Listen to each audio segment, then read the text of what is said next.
je m'appelle Tom Krasinski et je vous souhaite la bienvenue dans un nouvel épisode de la série spéciale de l'atelier Unimax, intitulée à juste titre Blackout. Nous allons à nouveau nous intéresser à des outils qui ne nécessitent pas d'électricité, cette fois-ci au rabot. Unimax propose un ensemble pratique de 3 rabots manuels de base. Si en Amérique, on appelle nos outils en bois européens, alors nous en Europe pouvons sans hésitation les qualifier d'américains. En effet, ils sont entièrement métalliques, le corps est en fonte et les outils de coupant. Caractéristique des rabots en métal, le mécanisme de réglage de la lame par vis simplifie considérablement le réglage de l'épaisseur de la copée. Il est vrai que l'on le voit parfois aussi sur des rabots en bois, cependant, ceux-ci se caractérisent par un maintien à l'aide d'un coin en bois. Il est vrai que la beauté réside dans la simplicité, mais ce système découragera sûrement les débutants. Selon nos règles, nous classerions le premier rabot parmi les rabots à chanfrein, car sur la lame se trouve une autre plaque appelée chanfrein, qui permet un meilleur pliage de la copée et crée ainsi une surface plus lisse. Le chanfrein doit être à 1,5 mm du tranchant de la lame. Pour être clair, je précise que tous les rabots qui ont un chanfrein ne sont pas des rabots à chanfrein. La largeur de la lame est de 50 mm et grâce au mécanisme de réglage, le positionnement de la lame, ou fer, est facile même pour un novice.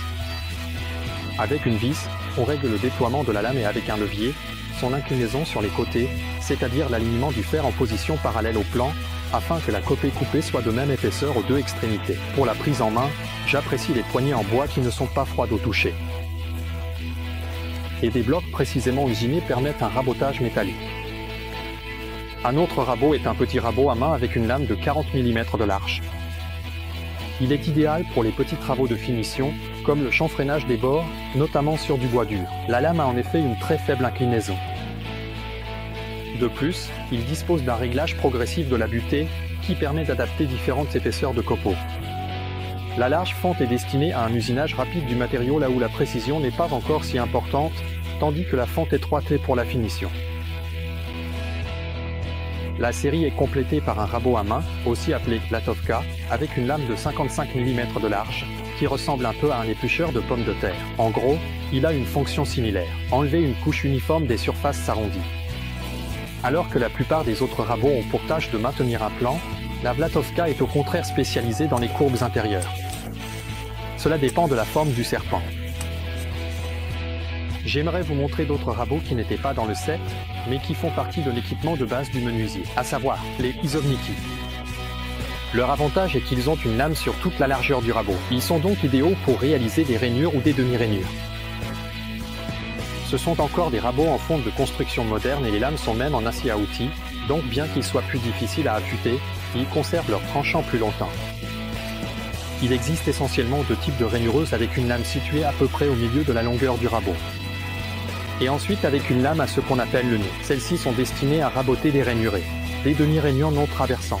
Ce type représente vraiment un petit rabot avec une largeur de coupe de 25 mm et un cournet, qui peut encore être déplacé sur une petite plage. Le deuxième rabot est universel. Il remplace le rabot classique et le fameux ulnose. Un long embout offre, tout comme un rabot classique, une meilleure guidage. Cependant, vous ne pouvez monter qu'un nez court, qui est plus difficile à engager dans la coupe, mais vous pouvez l'utiliser pour raboter des encoches et des demi-encoches non traversantes. Et pour la troisième option, vous pouvez utiliser le rabot complètement sans nez, de manière similaire à un ciseau pour nettoyer un coin. La largeur de coupe est de 28 mm. Travailler avec un rabot manuel, c'est complètement autre chose. D'une part, vous allez bien transpirer. D'autre part, la surface de la pièce rabotée est différente de celle d'une raboteuse électrique. Et enfin, le produit secondaire d'un bon rabotage est de magnifiques copeaux, qui ont de nombreuses utilisations pratiques et esthétiques. Et comment régler correctement la lame? Si l'on met de côté le rabot à enlever avec une lame courbée, qui a pour but d'enlever de grosses copeaux pour un travail rapide mais brut de la surface, la copeaux devrait, selon les experts, avoir une épaisseur semblable à celle d'un papier. Peu d'entre eux ajoutent cependant que c'est comme du papier à cigarette. Elle devrait donc être translucide bien sûr. Je n'ai pas pu résister et j'ai voulu essayer les rabots tout de suite après les avoir déballés. Et ils ont vraiment bien fonctionné.